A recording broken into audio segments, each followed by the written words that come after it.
Mga kaigsunan, may gabi kaninyong tanan. And then, anianausap kita karon sa tuang pamalandong sa Ebanghelyo sa Domingo. And then, sa naandan na po nato, dili ba? Ato ang magyong basahon ang Domingo ug mapuhon nga mao ang ikakawhaag unom nga Domingo sulod sa tuig. Nga imo kalimot ug mapuhon mausab ang gitawag og National Seafarers Day or Migrant Sunday usab. Mao na atong iapil sa itong mga pag-ampo ang ato ang mga naintaon sa ubang nasod nga gatrabaho o kanang ato ang mga seaman nga nasa barko labi na kay gubat na ba karon in town dito sa Middle East nga unta dili in town sila ma-caught sa crossfire. Let us pray for them also. Ang ato nga ebanghelyo ato ang pagkutluon gikan sa ebanghelyo ni San Marcos kapitulo 9 bersikulo 38 ngadto sa 43, 45, 47 ngadto sa 48. Ang Ginoo manang kaninyo. Pagbasa gikan sa Santos nga ebanghelyo sumala ni San Marcos. Himayaw ikaw o Kristo. Si Juan mingoy ngadto kang Hesus. Magtutudlo. Nakakita kaming tao nga naghingilin og mga yawa sa imong ngalan. Og sanglit dili man siya kauban nato, gibadlong namo siya. Si Jesus mitubag, ayaw ninyo siya pagdid-i, kay walay tao nga maghimo og milagro sa akong ngalan nga makasultig dautan bahin kanako. Timan-i ninyo kini. Ang mopainom kaninyo og tubig kay kamo iya nako makadawat gayon og ganti. Og may tungod niining mga bata nga nagtuo kanako maayo pa sa usa ka tawo nga higtan og usa ka dakong galingang bato. Ang iyang liog og itambog siya ngadto sa dagat kaysa makaangin siya sa usa kanila nga mahimulag diri kanako. Busa ko ng usa mo kakamot makapahimulag kanimo gikan kanako, hotla kini. Mas maayo pa kanimo nga mosulod ka sa kinabuhi nga usaray kamot kaysa sangkap kag kamot apan mahiadto ka sa imperno. Ngadto sa kalayo nga walay pagkapalong. Kung ang usa mo katiil maoy makapahimulag kanimo gikan kanako, potla usab kini. Mas maayo pa kanimo nga mosulod ka sa kinabuhi nga usaray tiil kaysa sangkap kag tiil apan itambog ka sa imperno. O kung ang usa mo kamata maoy makapahimulag kanamo gikan kanimo, lugita kini. Mas maayo pa kanimo nga mosulod ka sa gingharian sa Dios nga usaray mata kaysa sangkap kag mata apan itambog sa imperno. Didto dili mamatay ang ilang mga ulod o dili mapalong ang kalayo. Ang ebanghelyo sa Ginoo, daygon ikaw o Kristo. So mga kaigsuonan, sa dili pa tadi ay mo maghimo sa tuang pamalandong sa tuang ebanghelyo. So sanglit ako man ang nagdumala sa ato ang mga katekista sa Archdiocese of Cebu. Mauna kaninyo nga mga katekista sa Archdiocese of Cebu, agka na, dili ba? Karon nga umaabot nga Lunes. Pila na lang kaadlaw, usa na lang kaadlaw, magkita na ta ngadto sa Migadong, Toledo City. So, ako lang i-plug in diha kaninyo na okay na ang ato ang mga obispo, si Archbishop Palma, and then mi-express po si Bishop Ruben o si Bishop Midipil na mutambong sa misa sa Lunes sa pitsa 30 nining bulan sa Setyembre sa misa niya alas 8 baya. So mauna, ang hinaot ko kaninyo mga katikista nga tuagin mo dito sayo-sayo aron makalingkod, aron makapahimutan kay alas 8 ba magsugod ang atong misa. Dili ba? And then, sa ako na po nga nasulti po diya kaninyo na daghan kaayo tag mga kalihukan sulod niya nga adlaw sa agka. So, nahanay na nato na atong i-launch doon natay Play Jordan video para ni sa kana kung mag-seminar og Play Jordan kana kung dunay magpabunyag unya seminaron una mao na Play Jordan seminar. So naghimo ta og video ni ana. Nato nang i-launch pod karon nga Lunes. Nya dungan sad ni ana. So ang ato mga katikista sa Archdiocese of Cebu, so nanatay gihanay nga lesson plans gikan sa kindergarten ngadto sa grade 6. So ato ko nang i-launch ang 7 nato ka libro sa lesson plans. So anam-anamon lang. Basin sa sunod na pod, ang sa high school na pod. Pero karong umaabot nga Lunes, ang sa elementary lang sa ang ato ang nga i-launch. So, dili lang usab ni ini. Kay mao mo na uban usab sa matawag nato. So, nihatag na sad og confirmation ang obispo sa Tagbilaran, Bohol. Kay siya man ang ato ang guest speaker, si Bishop Abet Oy. So, mi-confirm na si Bishop Abet nga motambong siya sa agka usab. Kay siya man ang atong speaker, as I have said. So, mga katekista, you are so blessed nga makadungog kita sa obispo sa Tagbilaran nga mao si Bishop Abet. And then, I'm sure nga inyo gayon nga gipangandaman ang ato nga matawag og presentations sa katekistang Subuanon. So, siguro ko na ready na yun ka mo, dili ba? Kay para sa dili taga Cebu, ang Archdiocese of Cebu, dito nga man ni mga 8 ka district.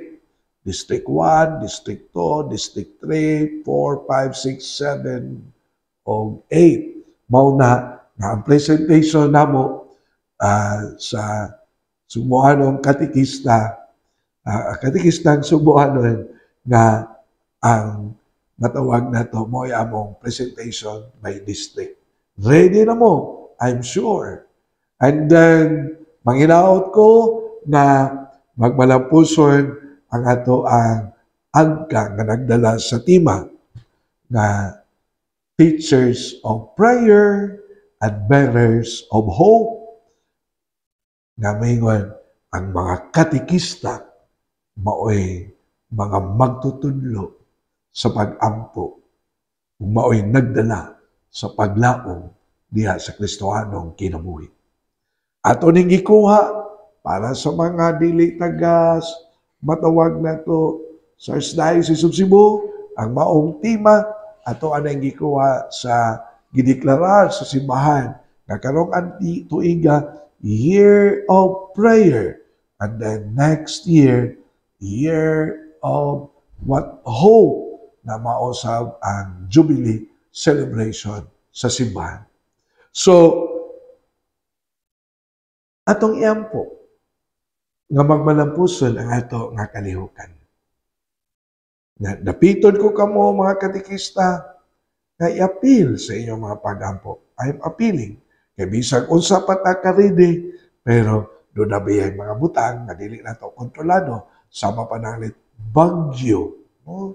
Ato sa giampo nga mga katikista maayo unta ang pag adto nila sa Migadong, wala untay mga aksidente o uban pa nga tagaan tag mga maayong panglawas kay para naman sandi sa ato po Ginoo nga Kristohanon na pagpatubo sa ato ang pagtuo. Dili ba mga katikista? Sa ako nang gikaingon, ready na ta sa agka. Magkita ta karong Lunes, September 30, 2024 sa Migadong, Toledo City, Cebu. So, arita sa ato ang ebanghelyo. Ang ato ang ebanghelyo gatudlo nato sa unang mensahe nga miingon. Magtutudlo among gibadlong day usa nga nagpapahawa og yawa pero among gibadlong kay wa mi kaila niya. Apay mingon si Kristo, ayaw. Kay ang dili o ang atoa ang nadala sa akong ngalan, kauban nato. So, ang matawag na to og bisan gani ang simbahan. Naay gitawag og ecumenism. Ang ecumenism wingon, dili nato isipon ang mga lain nga tinuoan nga kaaway nato. Kundili makig-amigo ta nila. Makig-istorya ta nila. Mukuyog ta sa ilang panausab nga magdala sa atong Kristohanon nga pagtuo. Kauban ta sa ngalan ni Kristo. Kung mahimo, dili ta mag-away. Unsa may mensahe nga ato nga mapamalandungan diyang napita. Collaboration, o cooperation. Sa ato pa, sa pagsangyaw nato sa pulong sa Dios, magtinabangay ta. Collaboration and cooperation. Sa ato nga pagsangyaw sa Dios, maghiusa ta. Pagdala ni Kristo ngadto sa uban, ngadto sa mga tao. Ilabi na gyud ni adtong wa kaila ni Kristo. Let us journey together. Let us walk together. Mao man na ang synodality nga panawagan karon sa ato ang simbahan. Dili ba? Si Kristo mismo mingon, ayaw ninyo badlungan. Kay kauban siya nato. That's number 1. Number 2, ang ebanghelyo nagisgot usab kung ang usa kanato nga mga dagko maoy hinungdan nga kining mga bata mahilayo sa Dios.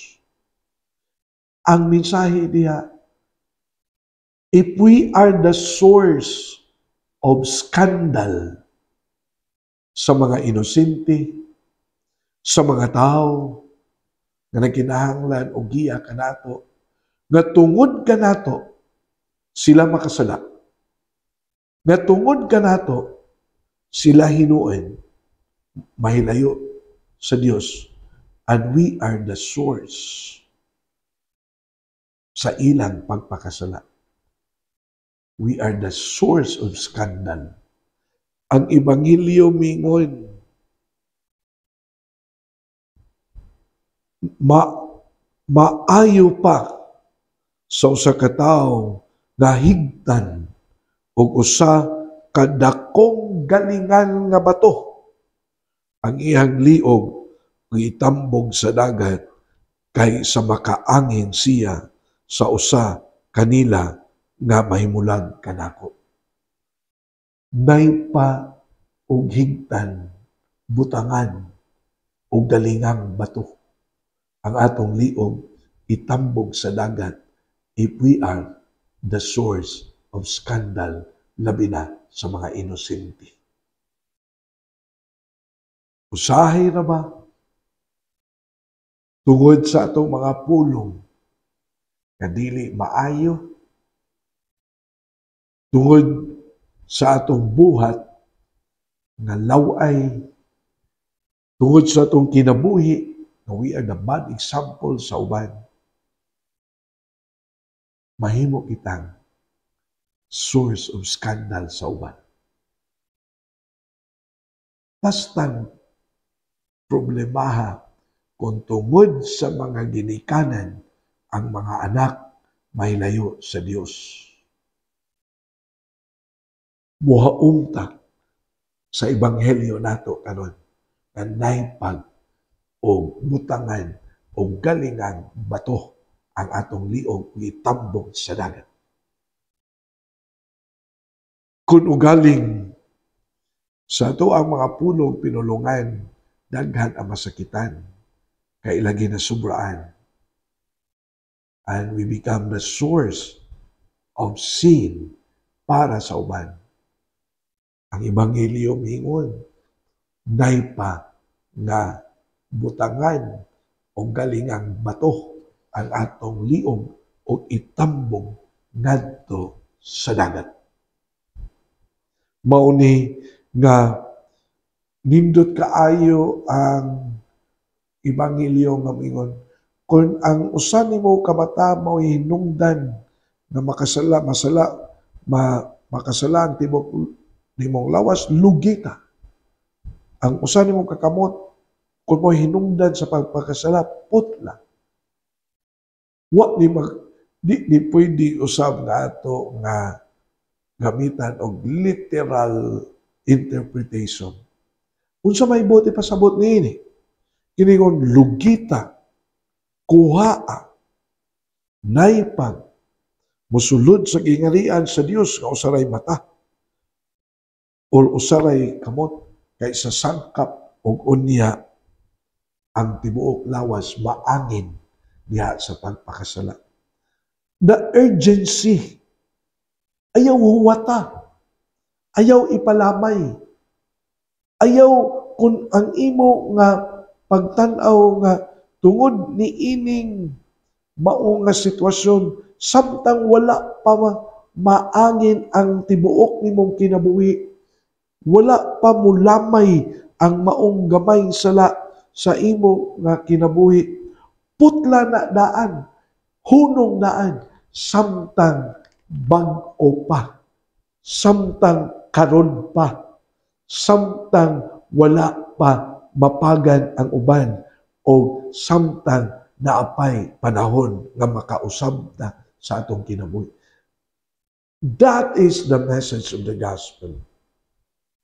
So, ayaw huwata nga mapagan mulamay basin unya o dili na nimo kontrolado ang tanan. Hunong, biyai. And then, pasagdai, luwasa ang tibuok nimong kinabuhi. Dili ba mga kaigsuonan? Daghan kaayo, for example, daghan kaayo baya ang mga matawag na tuog kinabuhi nga mura og nabungkag ang relasyon. Daghan kaayo og kinabuhi nga nadaot nya kung ato lang tan-awon, nagsugod na yun og gamay kaayo nga butang. Naglalis lag gamay, and then misilaok, midako, and then nabungkag ang pamilya. Nadalang sa kasuko, naglalis, ug unya, kay nag-inom lagi, Mao nay inungdan nakapatay na hinuon, nakapusil, nakadunggab. Gamay ra ang hinungdan. So daghan kay mga pangitabo nga kung gipungan, gikontrol, dili unta to mulamay, di mo dako. Dili ba? Mao nang ebanghelyo yun, putlanaan.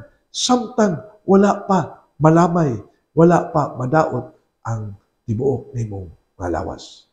So ato ning pamalandungan mga kaigsuonan.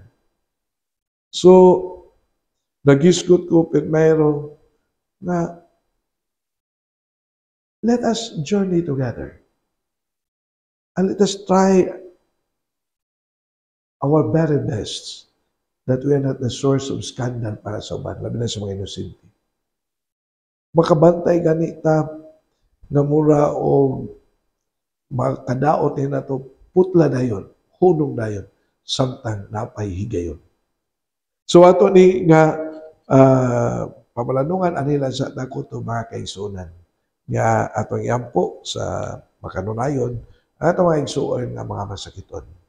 Amo lang ito amahan panalangin niya mo mga kaigsuonan nga mga masakiton.